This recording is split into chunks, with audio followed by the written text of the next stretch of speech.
अस्सलाम वालेकुम and welcome back to Idrees TV. दोस्तों, परसों 8 फरवरी को हमारे मुल्क में जनरल इलेक्शन हुए। करोड़ों लोगों ने घर से निकलकर वोट्स डाले। हर किसी का पूरा हक होता है कि वो जिस भी पार्टी को सपोर्ट करे उसको वोट डाले। लेकिन वो जिस पार्टी को वोट डाल रहा है उस पार्टी को वो वोट मिले भी, ये सबसे ज़्यादा ज़रूरी है।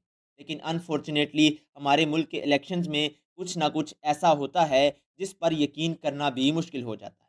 अब परसों क्या हुआ, लोगों ने वोट्स डाले, वोट्स की गिनती हो रही थी, रिजल्ट्स भी सामने आना शुरू हो गए थे। लेकिन रात को अचानक रिजल्ट्स आना बंद हो गए। इलेक्शन कमीशन ऑफ पाकिस्तान की वेबसाइट डाउन हो गई। यहाँ तक कि जियो न्यूज़ जो अपनी वेबसाइट पर हर हल्के के लाइव रिजल्ट्स दिखा रहा था, उनकी वेबसाइट भी डाउन हो गई।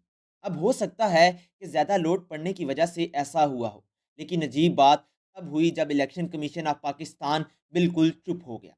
मतलब यार, हम 24-25 करोड़ की आबादी का मुल्क हैं, तो आप एटलीस्ट इतना तो एक्सपेक्ट करते हैं कि हमारा इलेक्शन कमीशन हमें बताए कि रिजल्ट्स देना बंद क्यों कर दिए गए। लेकिन ऐसा नहीं हुआ।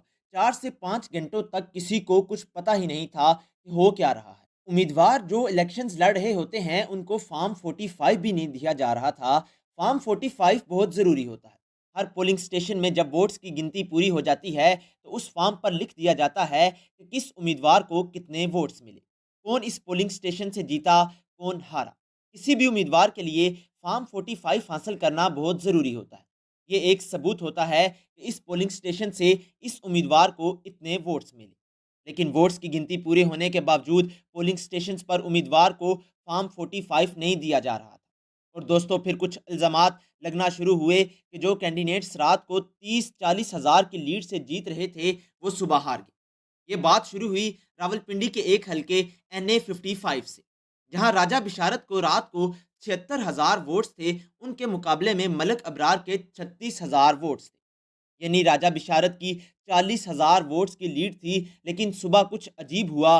राजा बिशारत के वोट्स 76,000 से कम होकर 67,000 रह गए और मलिक अबरार के 36,000 से बढ़कर 78,000 हो गए और राजा बिशारत हार गए। पिंडी की एक और मिसाल NA 54 की है। आप यहाँ देख सकते हैं कि 84% रिजल्ट आ चुका था और उजरा मसूद के 88,000 वोट्स थे, जबकि अदील मलिक के 38,000 वोट्स थे।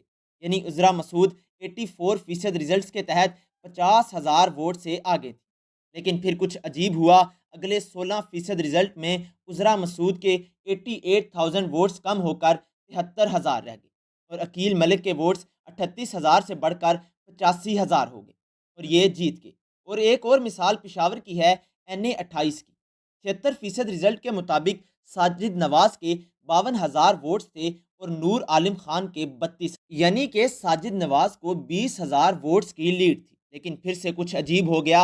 अगले 24% रिजल्ट में नूर आलम खान के वोट्स अचानक 32,000 से बढ़कर 1,38,000 पर चले गए और साजिद नवाज हार गए। यानी 76% रिजल्ट्स में नूर आलम खान के 32,000 वोट्स थे और अगले 24% रिजल्ट्स में उनके वोट 1,06,000 बढ़ गए। यानी अजीब और हैरत अंगेज यार। देखो, हम किसी भी पार्टी को सपोर्ट करते हैं, हम सब के लिए ये जानना ज़रूरी है कि ऐसे कैसे और क्यों हुआ। लेकिन क्या हमें इसका जवाब कभी मिलेगा? मुझे ऐसा नहीं लगता। अगर सिलेक्शन ही करनी थी तो इलेक्शन क्यों करवाएगी? लेकिन हम दुआ गो हैं कि अल्लाह हमारे हुक्मरान को हदायत दे। इसी पैगाम के साथ अपने मेज़बान चौधरी इदरीस को दीजिए इजाज़त। अपना बहुत सारा ख्याल रखिए, मुस्कुराते रहिए। अल्लाह निगहबान।